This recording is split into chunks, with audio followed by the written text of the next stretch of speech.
I thought he loved me, but the night I woke up in chains, in a room full of screaming girls, I knew I'd made the biggest mistake of my life. This is the story of how a quiet girl from Bauchi disappeared into a nightmare, and how her elder sister risked everything to bring her home. Please help us grow this channel by sharing this video, giving it a thumbs up and leaving a comment below. And don't forget to hit the subscribe button so more people can discover powerful stories like this one. Zainab Musa had always lived her life like a shadow. Quiet, careful and obedient. In the small sun-drenched town of Tasharduku in Bauchi State. She was known as the girl who never raised her voice. The one who always helped Mama Hawa carry folded clothes to the market every morning. Her voice was soft, her gaze even softer, always cast downward, away from trouble, away from temptation. But Zainab had secrets made of screens and emojis, secrets written in long WhatsApp chat and DMs she always deleted afterward. It started 6 months ago. Assalamu alaikum, beautiful soul. I saw your picture and couldn't look away. That was the first message. It came from a page called @Dr._Idris_cares. The profile showed a tall, handsome man in scrubs, often pictured with children in remote African villages. One caption read, "Serving humanity is the highest form of worship." Zainab had never received attention like that, not from any man, not after her father died 3 years ago, and Mama Hawa buried herself in prayer and tailoring. Not since her elder sister Fatima left Bauchi for the noise of Abuja. Idris was different. He spoke slowly, respectfully. He never rushed her. He asked about her dreams. He sent her a Quran verse every morning. He knew her heart before even asking for a photo. When he finally called, his voice was deep and kind. "Zainab," he would say in his calm Hausa accent, "Allah created you soft for a reason. You don't belong in this struggle. You deserve a life of peace." At home, Mama Hawa noticed her daughter's change. Zainab, once shy and predictable, was now radiant. She smiled more. She wore her new hijab with pride. She asked to learn business skills. She started packing her own market orders and talking about financial independence. Mama said one night, glancing at her daughter across the room, "Which one is changing you like this, Zainab? You dey shine anyhow." Zainab smiled, "Just trying to grow, Mama." Fatima, her older sister, had her suspicions. Though miles away in Abuja, working as a journalist for the Nation's Eye, she still kept tabs. "You sure she's not seeing anybody?" she asked their mother over the phone. "No be spirits go dey make her happy like that." Mama replied she dey hide something. The lie that opened the door. 1 week later, Zainab sat on the edge of her bed, holding a glossy flyer in her hands. Youth Empowerment Initiative, Cameroon. That was what was scribbled on it. Training Tomorrow's African Women Today. A 2-week program in Douala sponsored by WHO and the UN. Everything about the flyer looked official. The logos, the quotes, the promises. It even had her name printed in the delegates list. "This is real, Mama," she pleaded. "I'll be learning agric business. Imagine what that means for our tailoring shop. I'll come back with knowledge to help us grow." Fatima, however, wasn't convinced. "Wait, you applied to this thing online?" she asked during a call. "Did they do any interview?" "No. They said I had the right profile and they chose me." "Zainab," her sister warned, "the only thing people give freely these days is advice. And even that one, they expire." But Zainab was blinded, not by ignorance, but hope. She wanted to matter. She wanted to be more than the quiet girl with nothing but prayers. So she lied. She told her family the training was in Lagos. She said the organizers would be picking her up from Jabin Park. And she promised to call every day. She never called. Welcome to Cameroon. The first thing Zainab noticed when they crossed the border was how quiet the driver became. She sat in the back seat of the tainted Land Cruiser, flanked by 2 strange men who said nothing. Idris was not there. I I thought he was coming to meet me himself, she said softly. The man in the front said, change of plans. They drove for 6 hours into Marwa, stopping only for fuel. When they reached a compound surrounded by grey brick walls, one of the men turned and said, welcome to your new home. She smiled nervously. Then the man slapped her so hard her vision blurred. She woke up chained to a wall in a hot windowless room, a stained mattress beneath her, a bucket in the corner. Her wrist ached. Her mouth was dry, and somewhere in the dark corner a girl whispered, don't scream, they'll beat you again. Zainab's world collapsed. She told me she was going to Lagos. I gave her transport money with my own hands. Wallahi, if anything happens to my daughter, I will never forgive myself. Mama Hawa. Interview expert, Voices of the Taking documentary. The sun hadn't even broken the horizon when Mama Hawa began to sense something was deeply wrong. It had been 2 full days since Zainab left home, yet her phone was unreachable. Maybe her battery died, Mama said on the first night. She probably got busy with training, she muttered on the second. But on the third day, when Mama Hawa called the so-called organizers using the number Zainab provided, a chilling silence met her on the other end. No one picked up. She called again and again. The number was eventually not recognized. That evening, the azan for Maghrib prayer echoed across the town, but Mama Hawa did not stir from her prayer mat. Her lips moved, her forehead pressed deeply into the rug, tears soaking the clothes beneath her. She stayed there for 2 hours, begging, Ya Allah, bring her back to me. Even if it's her corpse, bring her back. Fatima Musa was in the middle of a Zoom meeting when her phone began buzzing. She ignored it the first 3 times, but when her mother called again, then again, within 30 seconds, her stomach twisted. Hello, Mama. Is everything all right? There was a pause. Zainabu is missing. What? She didn't go to Lagos. That flyer she showed us was fake. The number she gave is fake. I went to Jabin Park today. Nobody saw her today. Fatima stood up so suddenly she nearly knocked over her laptop. She left Bauchi thinking she was going to Lagos, Mama. That was what she told you, right? Yes. And she's been gone for 3 days. Mama Hawa's voice cracked. Fatima, I'm begging you, find her. You are the only one who can. I'm already on it. Fatima walked fast. The moment the call ended, she booted up her investigative rig, a high-performance laptop connected to several cybersecurity programs and trackers she used during her time as a journalist. She began where she always started, the lies. She pulled up the fake flyer Zainab had sent to the family group chat, zoomed in on the logos, ran a reversed image search. Within minutes, she found the same templates used in 3 scam cases in Senegal, Benin Republic, and Togo. Of course, Fatima muttered. It's bigger than Nigeria. Next, she pulled Zainab's Instagram data. It wasn't hard. They'd shared passwords since they were teenagers. She scrolled through the DMs until she found him at Dr. Idris_cares. His profile was gone, but it didn't matter. Every single image, every comment, every caption, Fatima downloaded and archived them. She had one advantage the scammers didn't know about. She had covered 2 trafficking rings in 2021 during her Eye on Exploitation series. She knew the digital smell of a scammer, and she knew who to call. By day 3, Fatima was at Cameroon border with a fixer named Alhaji Umar, a former smuggler turned border consultant. I'm only doing this because of your father. Allah rest his soul, he said. Your family treated me like a human being when I was nothing but dust.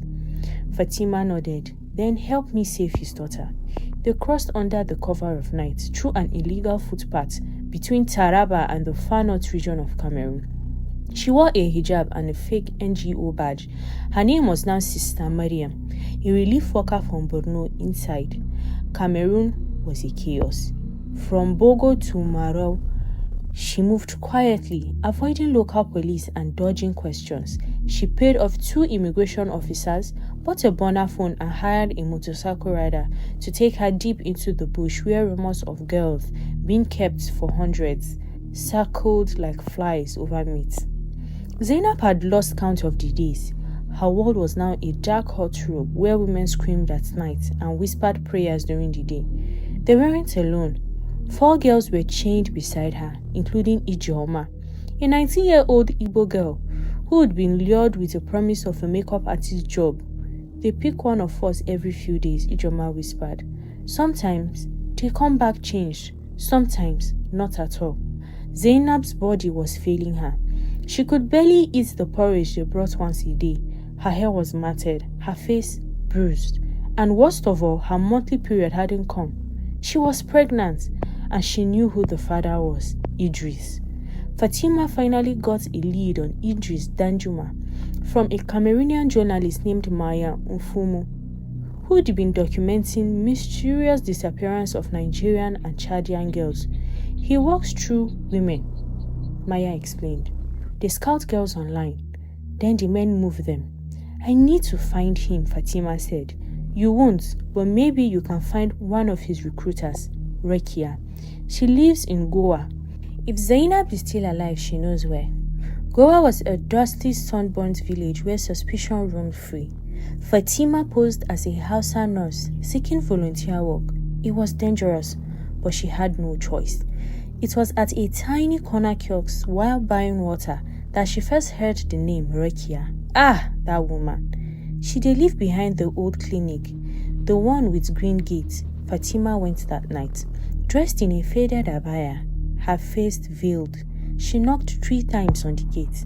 Rekia opened, a stocky woman with sharp eyes and tribal marks on both cheeks. Yes? Fatima spoke softly. I was told you help women find husbands across the border. There was a pause.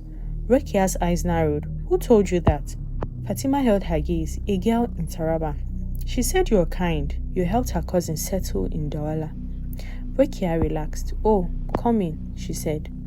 That night, Fatima gained Rekia's trust and learned the unthinkable. Girls were being held in a family house 2 hours from Goa, in a village called Kargi. Some were being sold to farm owners, others to fake marriages. She said Zainab's name. Rekia flinched. I don't know anybody like that, she muttered too quickly. Liar. Fatima couldn't wait any longer. She reached out to Dr. Efetobori Idu, a local doctor known for helping trafficked victims.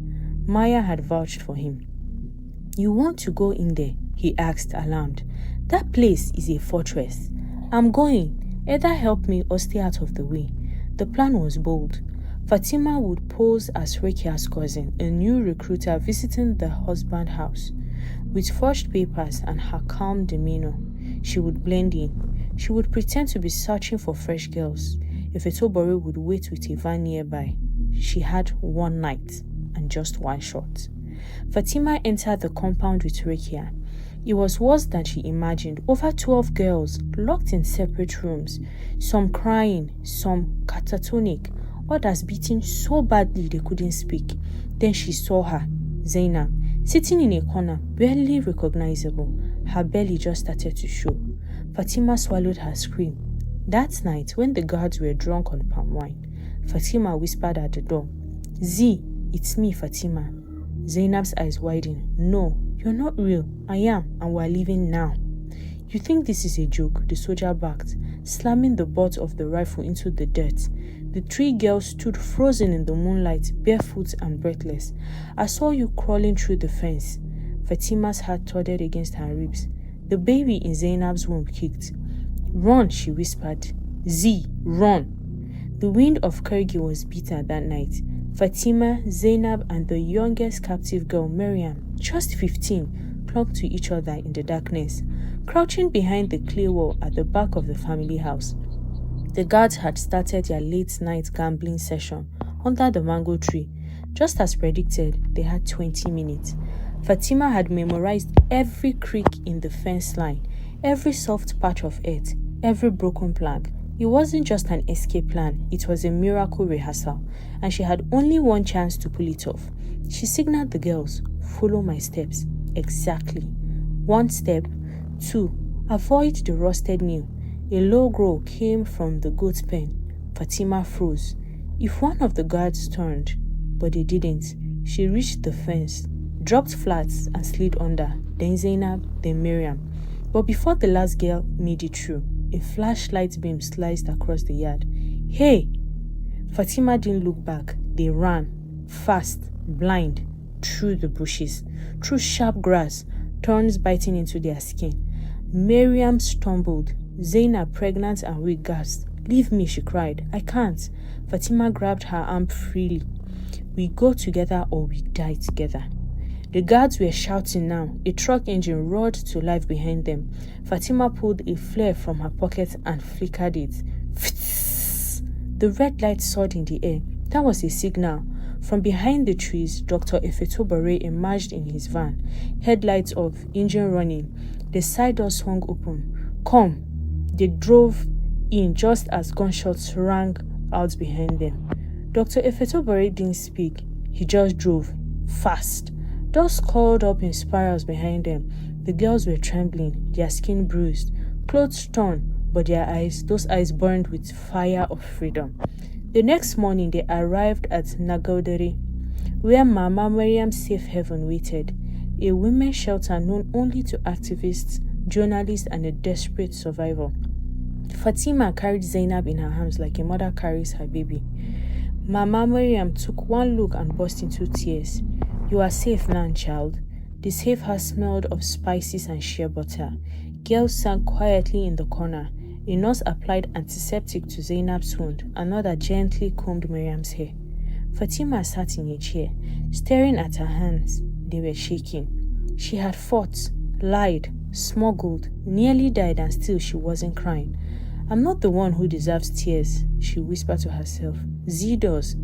That night, Zainab woke in the middle of a nightmare, screaming. Her voice echoed through the house like a ghost. Fatima rushed to her bedside, Zainab clutching her hand, sobbing. I thought I would die there. I thought my baby would die in chains. Fatima held her. You are free now, you hear me? You are free. Back in Nigeria, Mama Hawa had grown silent. The markets, the neighbors, the imam, they all asked about Zainab. But her answers were always the same. She's traveling. She's busy. She's coming soon. But every night she knelt beside the prayer mat, eyes to the ceiling. Ya Allah, if you are truly the protector, show me today. When the call came, Mama Hawa screamed so loudly the neighbors ran to her house.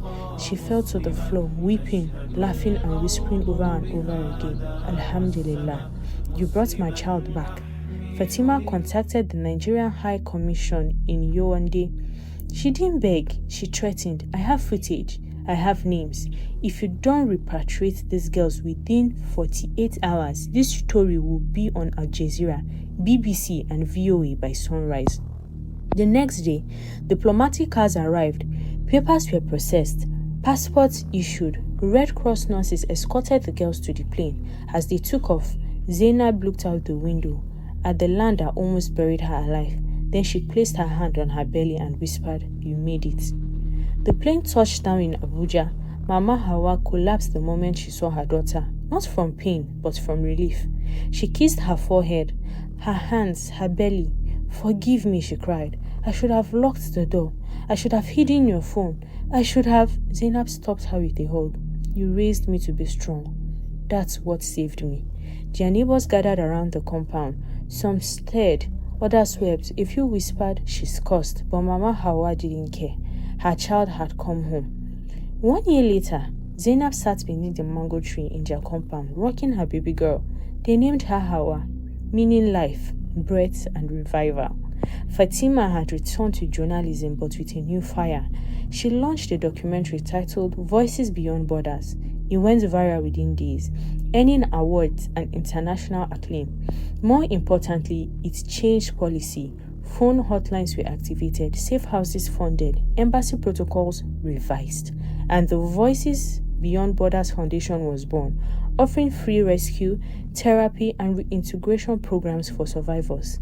Zainab stood for a class of teenage girls in Bauchi. She was no longer hiding.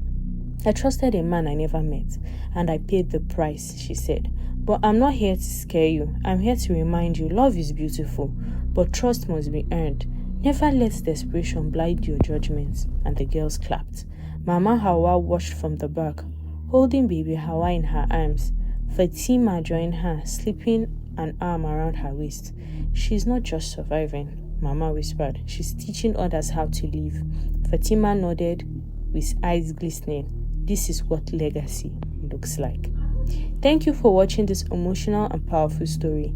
If it moved you, please help us grow this channel by sharing the video, giving it a thumbs up, and leaving a comment below.